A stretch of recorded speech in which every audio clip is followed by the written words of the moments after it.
Hi, I'm Alex Archibald. I've been buying and selling antiques since I was a kid.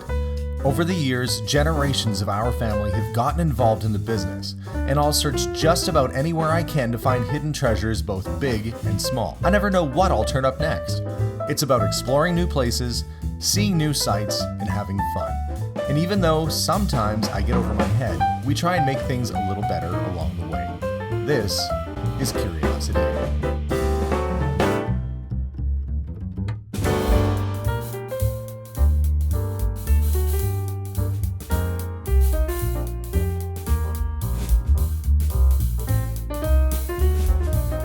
Here is my room.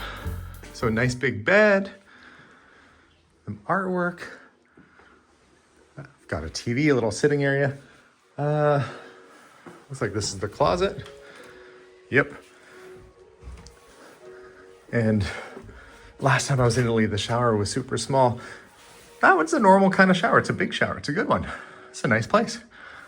There is something different in Europe if you ever come over, that you have to put your key card in these little holders to make the electricity work. If you take it out, look, it goes dark. Oh, great. Now I can't figure out how to get that back in there. There we go. So much different than in America for sure. But I'm going to get my stuff set down, and we have a welcome dinner to go to. Okay, I figured I'd give you guys a little update before I go on the big tour, which is tomorrow. So keep watching because the fun stuff is going to happen on the next part of the video. But before I do that, I want to show you some things that are different when you're traveling in Europe. I showed you the light switch already with the key card that has to go in, but also the bathroom. Sink is a sink.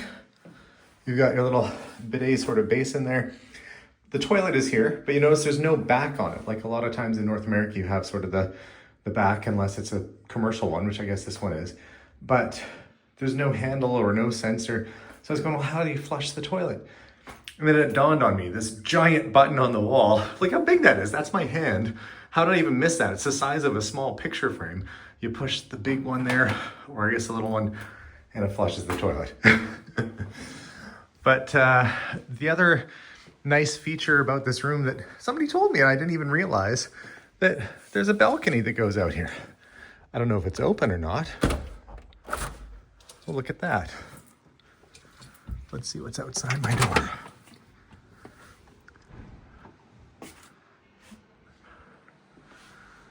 And there's the little narrow street down there.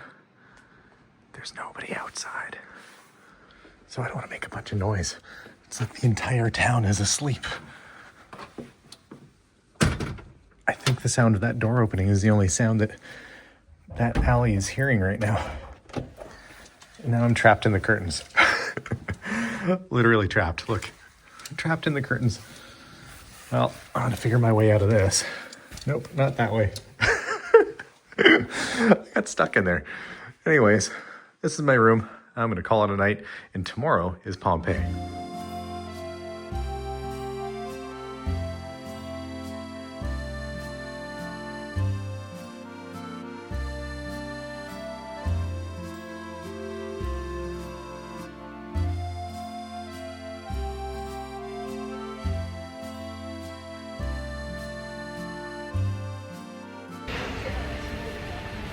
So I'm ready to start my day here in Italy, and we were going to go up to Vesuvius, of course the famous volcano, which is still active by the way, which erupted 2,000 years ago and is the reason why Pompeii got buried in the first place.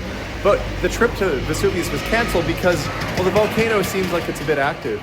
And speaking to our guide, they expected it might erupt again in the next 5 years. So those of you who've watched my channel for a while, if this thing goes, it's not my fault. But the bus should be here shortly, and then we'll get off and on our way. As I take in the ocean views of this seaside town, and you look and see just how pretty it is, our tour bus awaits to take us to the ancient city of Pompeii. Minori is called the smaller port, and this is the big port.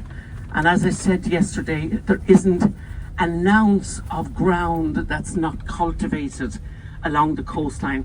If you look up at this sort of terrace farming, Salerno, as I said to you, is the main area, the end of the Amalfi Coast. It has a huge medical school there. They come from all over the world to study in the medical school in Salerno. And we'll see that now as we come to Vietri sul Mare.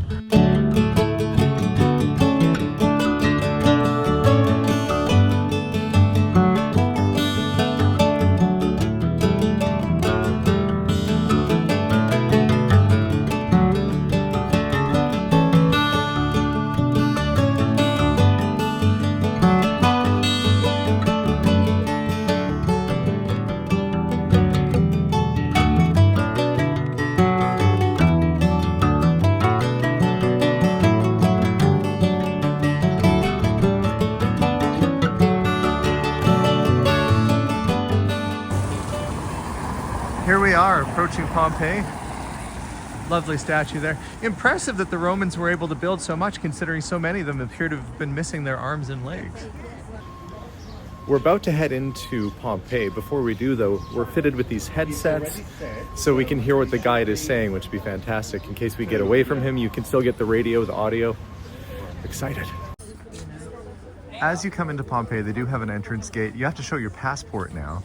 And we're going to be going up this way. So if you see that giant wall, I said, what is that? It looks like a big fortification. That is actually the outer wall of Pompeii, which I didn't realize it had this massive wall. The other thing I didn't realize is that they've built up a proper town all around it with hotels and gift shops. But in moments, we're going to be near all the ancient sites and walking down 2,000-year-old streets. It's amazing.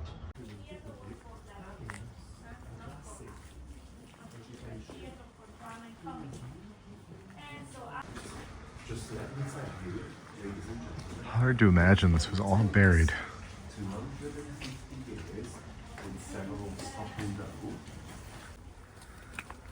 So they've reconstructed the roof up top there, but I'm told this was the foyer of the theaters, which is kind of a nice entrance to Pompeii because it's kind of the foyer of Pompeii now.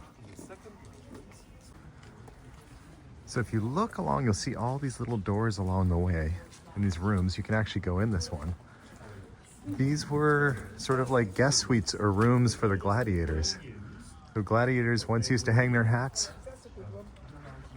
Oh, we're gonna come down and have a look at this. Oh yeah, you can see where the roof was. There would have been a wood beams that ran across.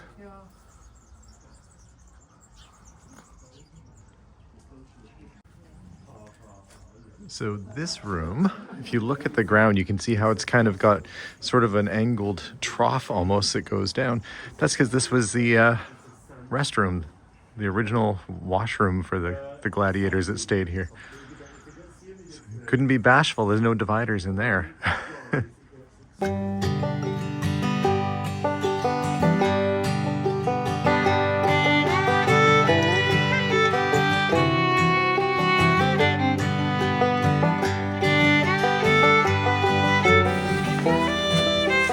Of the smaller theaters with the original floor intact. How many would that hold then? 600?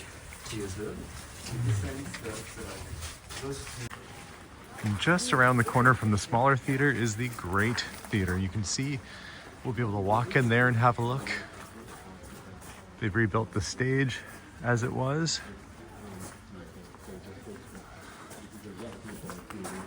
Peek around the corner. Oh look, there's a random cat. It's a black cat crossing my path in Pompeii. That's got to be a great sign.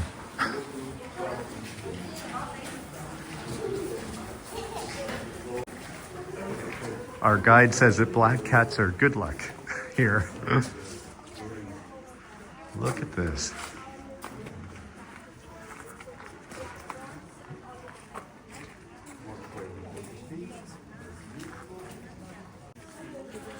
If you look at the floors, you don't realize this when you see movies and such, but the floors are actually marble. The steps on the lower level are marble.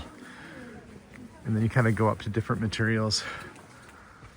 And they've got, looks like iron all the way up. It doesn't look like the Romans left any of their Starbucks cups behind.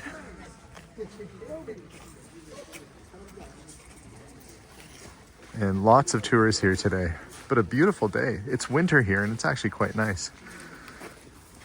I imagine in summer it'd be even busier than what we see right now. So it's kind of interesting. So if you see the steps that are a little older looking, then you've got these bright white marble steps. That's not from current restoration. That's from the Romans restoring this prior to the volcano erupting. So they didn't get finished because it got covered in ash, but kind of neat to see old restoration work. It was like midway through construction and they had to stop.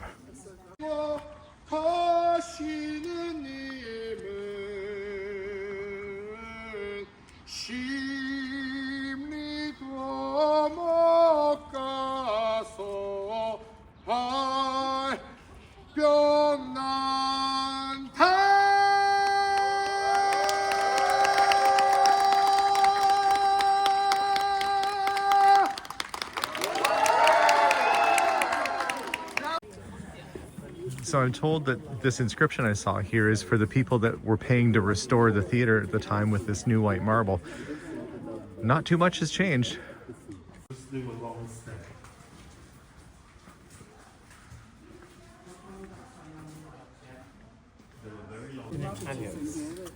Look, there's even ancient graffiti. There's a horse right here. See the back legs and the tail? And there's the head.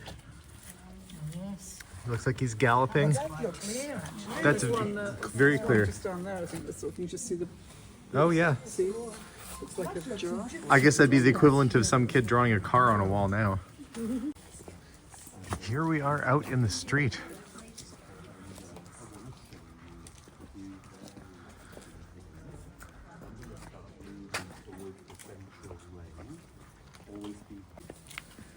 You can see the wagon ruts in the road. They've left deep ruts being used for years and years.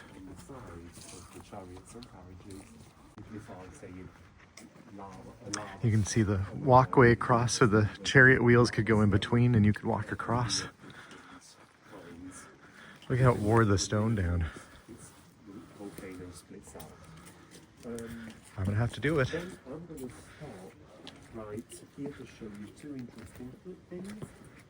So that we can move in the group. But before I tell you, I want you to watch. The one thing you don't realize until you're here is just how massive this is. It's like an entire city. I mean, that's what it was.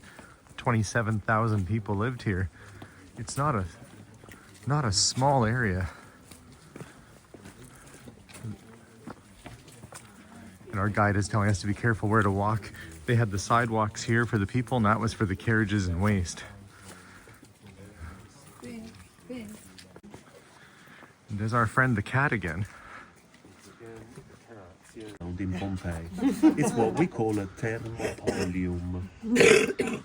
They were a standard construction. They were built with a counter that would normally have beautiful marble decorations. Inside the counter, there was one or more than one vase that would contain soups of legumes, fish, and meat. Look, that one's very well preserved. Okay, let's regroup here. Let's regroup here, and you can see the outside. The plaster's still there, still has the original writing. Cornelium.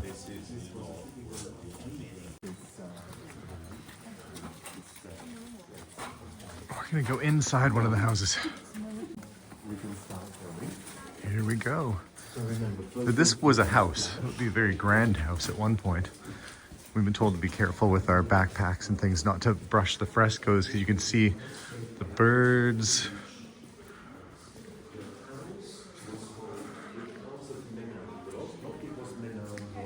Was the name of the owner of this house? No, but because they found an incredible fresco representing this Greek. Look at that, the colors are all still there. Beautiful garden.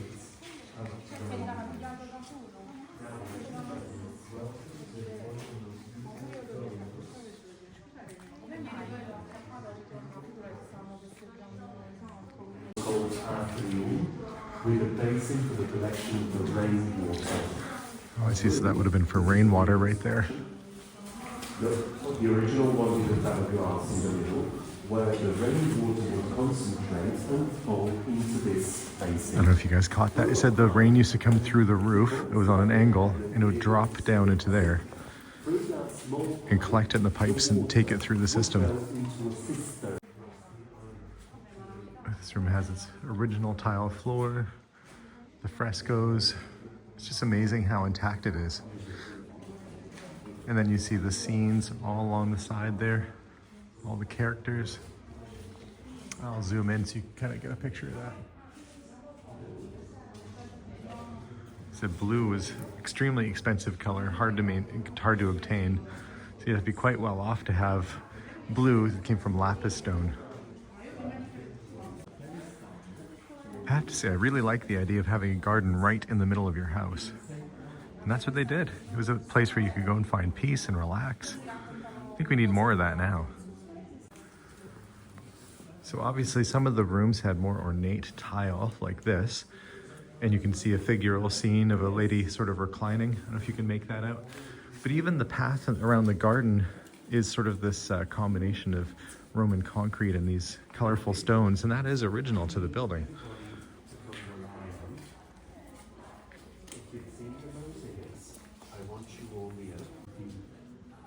So if you see in this room, there are skeletons here, but he said they're not the skeletons of people who died with the eruption. In the 1800s, they came and they were stealing the frescoes, chipping them off the wall to sell in the black market, and the roof caved in on them. You can see their tools and other bits and pieces that were found with them. So they died in this room trying to steal the frescoes from this house. Some might say that's karma. Why? Because they were designed to fit in a strictly carried. So the area we're in right now has been excavated, but if you see the mounds and hills on the other side there, that's all areas that they've yet to excavate. So all these houses that we've been in, the frescoes and the rooms, there's more of that buried under there, and they've been working at it. Fortunately, we can't see too much for new excavations right now, but it's good to know there's still discoveries to be had. This is the way they would build. Oh, you see that they would have had second floors. Most of them, the second floors are missing. Just bits of it remain. You can see another one up there. Some pretty tall structures. That promoted the construction of a very big aqueduct, the Augustine aqueduct, that would furnish the water to Pompeii, Herculaneum, and Napoli. This aqueduct would bring the water, fresh water, to Pompeii through a series of fountains that were distributed all along the city. Fountains were also a landmark. They were all different one from the other. So they were assigned to orientate inside the city. And they would go and bring fresh water to everyone. You'll see many others all along the station. Let's go inside another of these grand houses. They would clean and try something new, or they would remove the layer. Again, you've got the fountain right in the entranceway here that collects the rainwater. This one made of brick. The frescoes are very bright inside this house. So it's a bit like the other house, but it's much smaller. Then we see here another See, the second floor was all decorated up top there. basin for the collection of the rainwater. But what's very nice in this house, it's a temple. It's an original temple. Imperial age temple. You can see it on the... And then we get That, he said, is an original table to the house. to see these few rooms. Look at this. Incredible fresco. This you need to take a picture of. Wouldn't see this unless you came here. Something spectacular. Hunting And they've got a little bit more graffiti. with lions running out. And there's a gladiator. Tigers. Can you guys make it out? He's got his arm sticking out, running. It's two people, two soldiers, maybe. And views on the right side is a view of architectures. One thing that strikes me when you're inside of these buildings is how they incorporated the outdoors with the indoors, and they'd have water flowing right through the rooms. You'd have gardens in your house. We have a phrase. So here's another snack bar where they'd have the jars inside with the different types of soups and foods. I guess you'd come up and pay and they'd have it all fresh, ready to go. So all of these little buildings along here would have been shops selling goods. Could have been clothing, could have been pots, snack bars along the way. And we're working our way down to the Roman baths. If you look down at the ground, you can see that the shops originally had sliding doors that went back and forth, and they built it right into the concrete or stone that would have closed it off for safety. This one would have had more of a proper hinge door. And same thing, you can see where the window frames would have gone. And again, another sliding door here. Most of these had sliding doors that opened.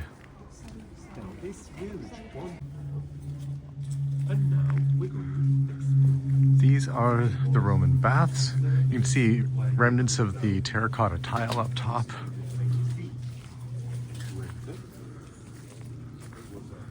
I guess this would have all been water in here. You can see the channels all the way around. So this area that we're in right now, it was called the gymnasium, and that's of course where we get the word gymnasium from. We're going to go into the men's bath area. So it wasn't filled with water, it was raised, it had water that ran along it. You can just see how advanced it was, like modern gutters. We're off to the men's bath right now. Okay, I'm with my group. We're about to go into the Roman baths. Apparently it's one of the best preserved original Roman baths. So this was the cold bath, the frigidario, just on the left. And you can see just how deep that is. And it has a beautiful dome ceiling. Look at the ceiling. And the remaining frescoes, and I'm going to turn around and look up. You see they've got some little pockets of light coming through.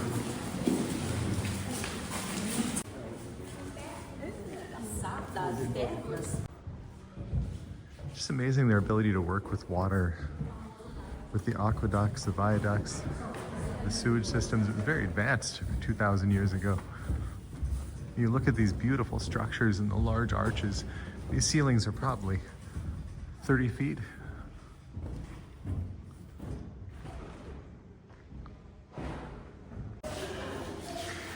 So I was joking and I said, oh, this must be, we're in the Roman bath. I said, that must be where you put your towel and sandals and get your key for your locker. And he said, well, I'll tell you what they are after. Turns out that's exactly what they are. That's for putting your towels, your sandals. You'd stand up there, put your stuff in, and then you go into the bath. So I guess it seemed obvious to me, and that's what it was. For the two rooms. Can you see on the rear it's empty? This because the level of the floor where they would step on was not this one down here. This was the level of the floor they would step on. Under the floor, it was empty. There was an air chamber. It was empty, and the floor would basically lay on these tiles that you see placed one upon the other. Where they would place a bigger tile, and then they would put a layer of cement. So that under there was this much space empty. Why? Because there was a channel connected to the ovens that were at the back of this room. The ovens, so, with the fire, would warm the air that would travel under the floor and would warm the water that would fill this basin. The water was there, just there. It's weird for us. You would say, all this space and so little water basin. Yes, that's the way it would work. And it would work the same way for the two rooms. But one was hotter, closer to the ovens, and one was slightly cooler. Outdoors, we have this little sunken area here, which is an outdoor swimming pool by the gymnasium. And this is the ladies' bath on this side, which is currently closed. And he's pointing right now to the toilets that would have been up on that side. So this would have been one of the toilet areas. And we're up and walking around the corner now. So the Roman baths were just down that way. But as you can see behind me, we're continuing down this narrow passage, and it actually leads to the original red light district. Not far from the bath, and I wonder if that's by coincidence. You could have a bath there, go meet a lady friend here, or vice versa. One would hope you do both. So we are now entering a Roman brothel. And I won't show too much of what's up on the wall, but there's various depictions of goings on and happening, and you would pick from the menu, and you'd go into one of these little rooms, which had a very uncomfortable looking stone bed, which I imagine had cloth and such on it at the time. But these are the rooms. If they could talk, I don't think we'd want to listen. I don't know if we'd want to take a blacklight camera in there either. We might find a few surprises about. The one thing I do notice as well is that there's some pretty good cart tracks leading right to the brothel, which means there's probably a few Romans visiting that little building at one time. Your wife would ask you, "Where did you bang up the cart today?" Oh no, I was just down the way getting groceries. Maybe not. Holes here. Okay, these were probably used to tie the curtains. You had curtains up here, and to block them, they would tie them with the cords, with these holes that you Oh, I see. So it was for the overhead curtains to tie onto. Yeah. Interesting. Now, as a lot of the furniture was wood and the beams were wood, with the hot ash coming down, a lot of it burnt down and disappeared, although they did find some furniture that remains. But that big vase, that big pot, has been in this building for over 2,000 years, for roughly 2,000 years. And the hypothesis is they would crush the grains, and it might have been, for making grains in this building. So I'm going to peek over the edge, and if you see that, that is lead pipe. They did have full plumbing in the city here, and some of them may have had lead poisoning as a result. So on the walls in some of these areas, there are male genitalia carved into the wall.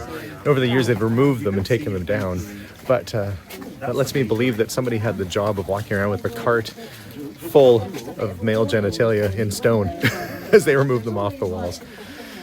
And you thought your job was bad. So here is a bakery, and you can see the pizza ovens, or the ovens there. It's making me hungry for some Pompeii pizza. Right to the brothel. That's how you know where to go to the brothel. Follow the gentleman's genitalia right to the brothel. We're making our way up to the Roman Forum, and they had kind of like the end of the line for a train. They had these bumpers at the end, so you could not take your chariots this way as you make your way to the Forum. You can see some restoration work happening right there, and they said that most of the restoration is paid for essentially by the tickets, and not much else. So as people buy tickets and come visit, just know you're helping to support the preservation. I don't know who's feeding the cats. There's another one right there. They're kind of all over the place. So our guide was saying that there was actually feral cats here, which there still are, but there used to be feral dogs that lived here too, and they were protected. The last one that lived here died not that long ago, about half a year ago, and it was 18 years old, they imagine. So you might come across the occasional Pompeii resident, but it's got 4 legs and not 2. Yeah.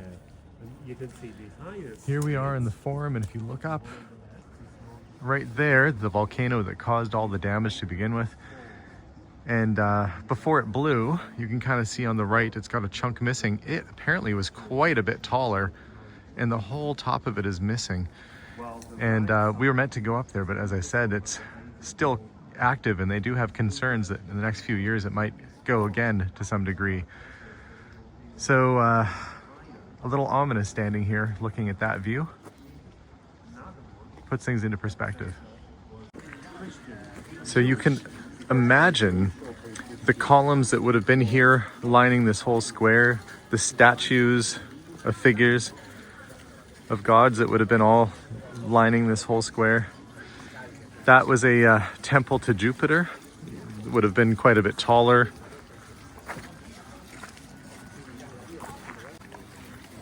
And the platforms, like the one I'm standing on now, would have been for statues, which were removed and put in museums and scattered about, I'm sure, but you can imagine how grand this would have been. Around this corner would have been the market. So you can see they've kind of reconstructed gates where they would have been. Meat, fish, all sorts of things were sold in here.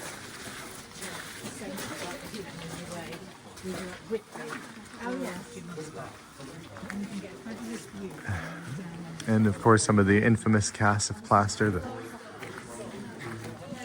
some of the residents never got to leave, or you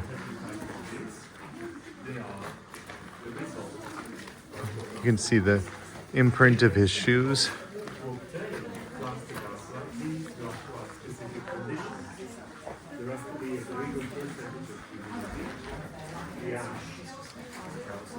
Poor fella.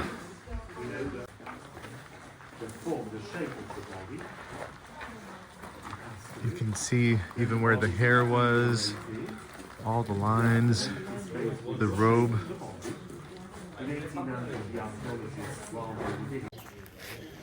So one question you might ask yourself is, what did they do with all the material that they excavated from here? The piles and piles of ash that were in this area. Well, I'm told that in the 1800s, Victorian era, when they started to excavate, they would take the volcanic ash and use it for cement, apparently very strong. And anything that was contaminated, they'd spread in the fields and cultivate to help the tomatoes grow in this region. So everything got repurposed and reused. We are standing in front of the Temple of Artemis and Apollo, and that is a sundial right on top of that marble column. Wonder how accurate it still is. This space that we're in right now is the Basilica. At the time of this being a basilica, it was not a church, it was a court, a place of justice.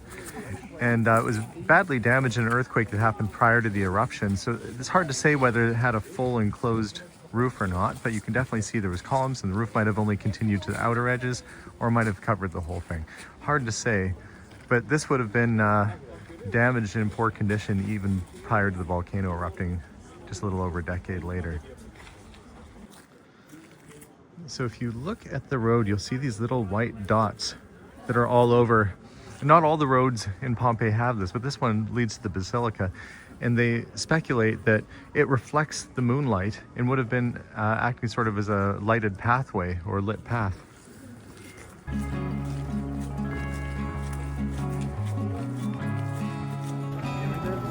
So that kind of concludes our day's visit to Pompeii. It's a massive site, much bigger than I would have expected. I mean, 27,000 people lived there then. You can imagine how big it is and how lively it must have been with all those shops and places to visit, and of course the brothel. But amazing place to go. If you ever have the chance, you should go and visit. For me, it's been a lifelong thing that I've wanted to do, a bucket list thing. And you got to go check those off every once in a while. But I'm signing off. I'm going to go enjoy some more of Italy. And I hope you enjoyed today's episode. And as always, subscribe and bye for now.